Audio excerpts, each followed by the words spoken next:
Good morning, everybody. Thank you so much for being here. I know that this rain was unexpected, so just want to give a thank you to Min here from the Boys and Girls Club for opening the gym for us to be able to continue on with our Martin Luther King Jr. statue restoration and unveiling, as well as our neighborhood cleanup.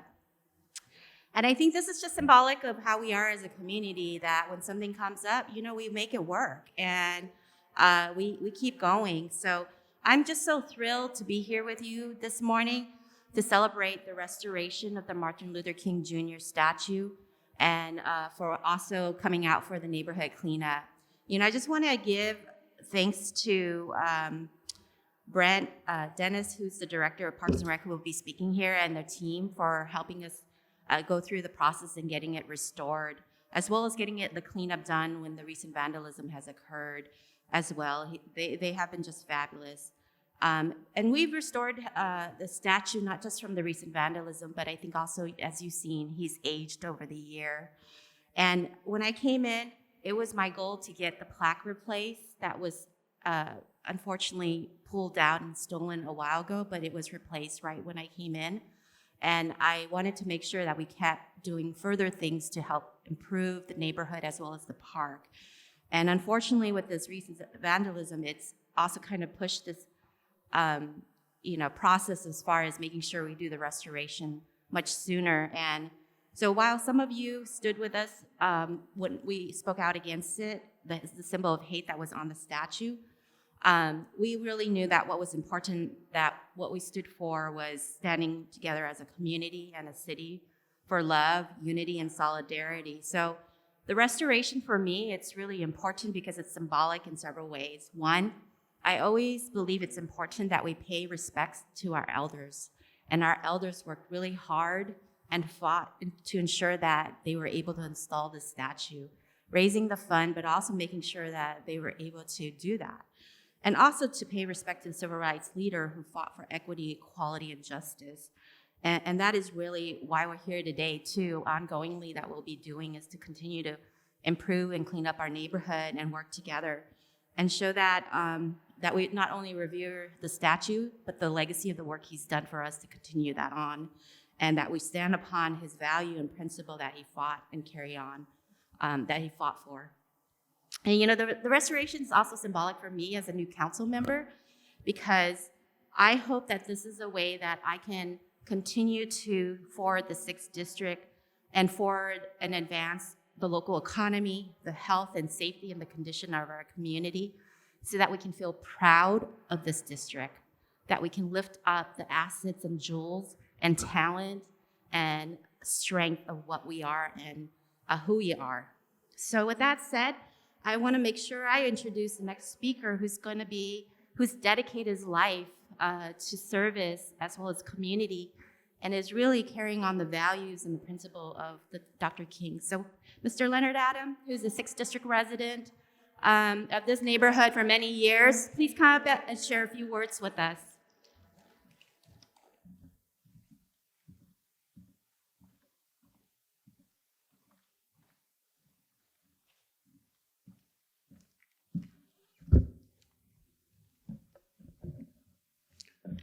Good morning, everyone. It's a unexpected rainy morning, and I was contacted to speak here.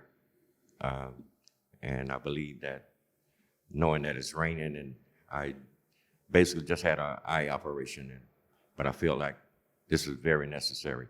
I'm a retired city worker for the past 40 years, retired. I am an activist for this neighborhood, and probably about 3 months ago, I was contacted that this statue was desecrated.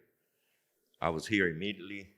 I didn't like what I seen, I had saw, and I immediately began to be worried that this statue would be returned to its original form.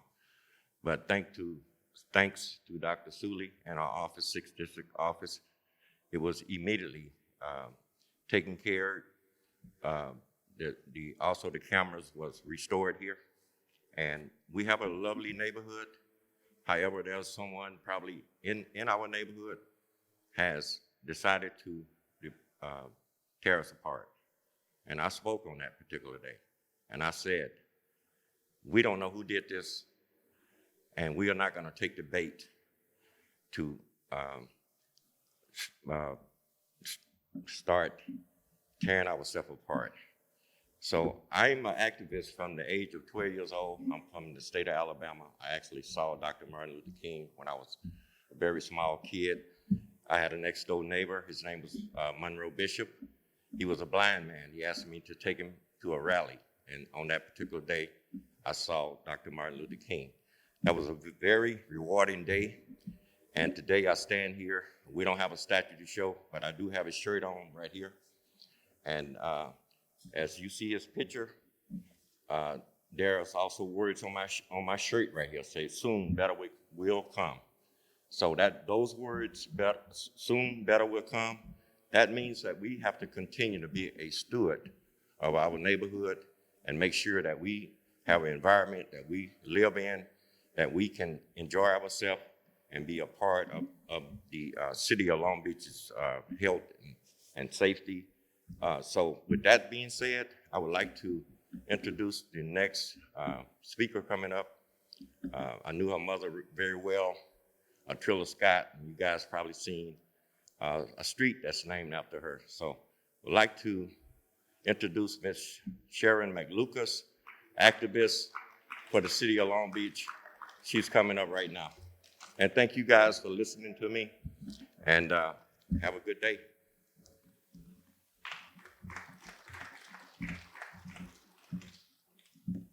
Good morning.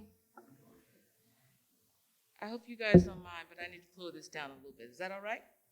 All right, thank you. So my name is Sharon Scott Gillis McLucas. I've been a resident of Long Beach since 1954.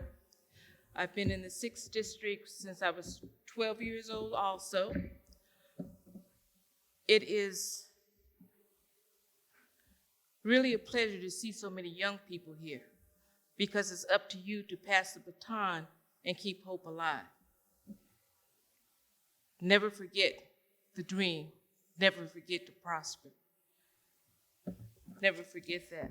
So let me tell you a little bit about the statue. My mother, Trilla Scott, she has a name, street named after called Trilla Scott Lane between Hill and Lemon. Her and other elders in our community gathered, raised the funds, along with the Central Area Association, IP, Victoria Temple, number 609, which is the group of the Elks, a fraternal organization. They worked all the churches in the city of Long Beach, and all the many, many elders that had gathered and came with the Great Migration to Long Beach, raised those funds to get the statue erected. And I want you to know, even though the community has changed as far as nationalities, when the vandalism occurred, I was on a road trip for my nonprofit, and my cell phone was blowing up. Everyone was calling me saying, Sharon, what do we do? What do we do? So I'm a firm believer in passing the baton, so I can walk you through some of the stages of what to do. But unless you experience it on your own firsthand, you don't know what it's about. You have to experience it. Mr. Leonard said that they got the lights up on the building. That's wonderful. They had 6th District Council, Recreation, and city government pitched in and made it happen. I appreciate you on behalf of the elders that came before me. I know they're probably looking down, saying thank you for the hard work that it took to get that erected. There were lots of trials and tribulations, as it is with anything else, but we got the job done, and that's absolutely wonderful. So with that, I'd like to say, I want to introduce the Director of Parks, Recreation, and Marine. That's a big seat to fill.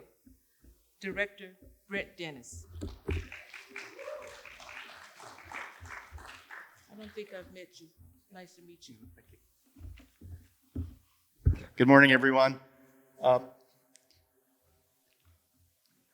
So thank you, Sharon. And, a morning like this reminds me of people's passion and commitment to community. I serve all of you as Director of Parks and Recreation and Marine, but I'm also a landscape architect. And it's really important for me to make sure that all of our parks are aesthetically beautiful and very clean and safe and welcoming.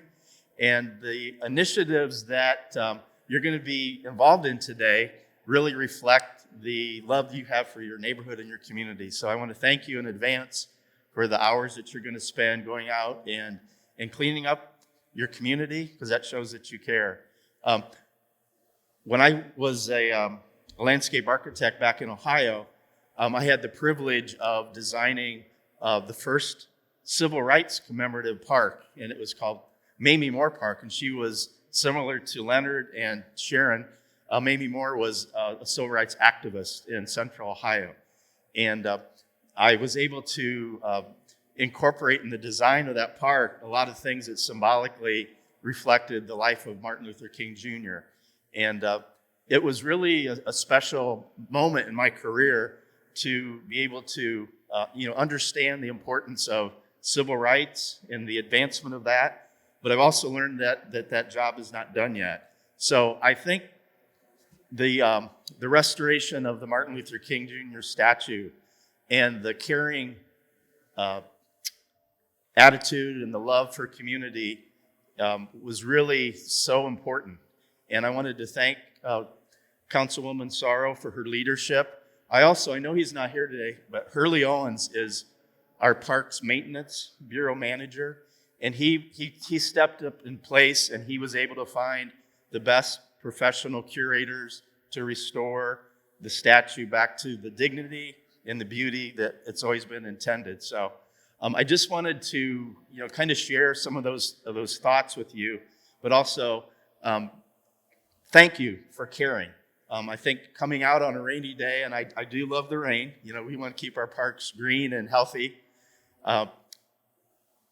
But from my heart to yours, thank you for caring.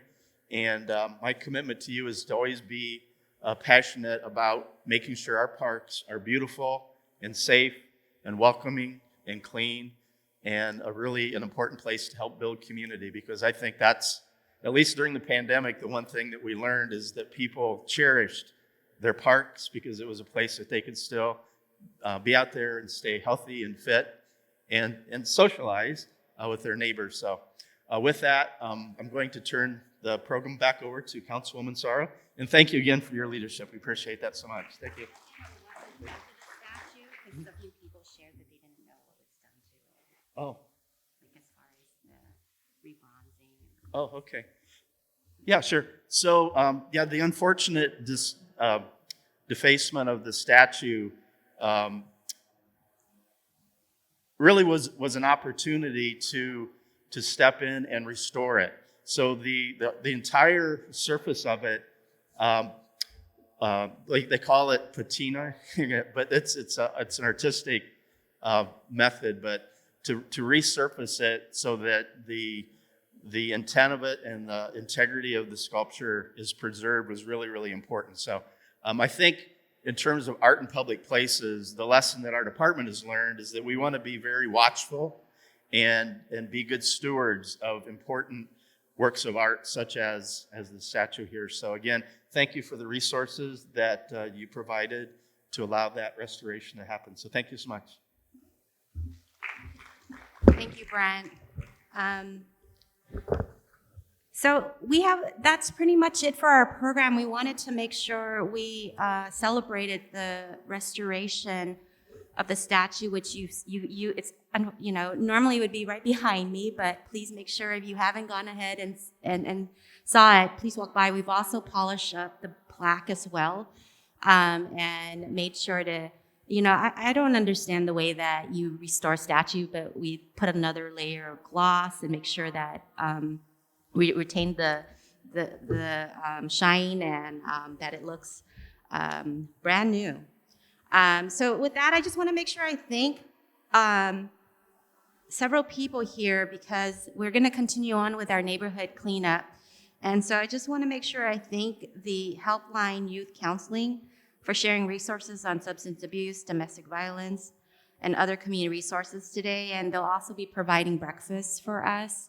And then I want to also thank the organizations and the groups who've helped recruit volunteers for our cleanup today, and that is Sunny Central Neighborhood Association, who does normally cleanups regularly, so please make sure to look out because they do organize them in addition to what we do today. So yeah, please give them a round of applause for the ongoing work that they do. And Conservation Corps of Long Beach is here. Our young men in the blue and back there are here to help us. And Love Beyond Limits, as well as the Central Neighborhood Advisory Committee. And also want to thank Shane Weaver from the Office of Assembly Member Patrick O'Donnell is here with us today as well in the corner right there. And the EM3 program, Families in Good Health program, is here with us today. And obviously earlier I mentioned men from the Boys and Girls Club, as well as many of our other community leaders like Pastor Sanders and Mr. Charles Song here as well. So thank you all very much. And let's clean up our neighborhood. Let's keep moving the 6th District forward. Thank you.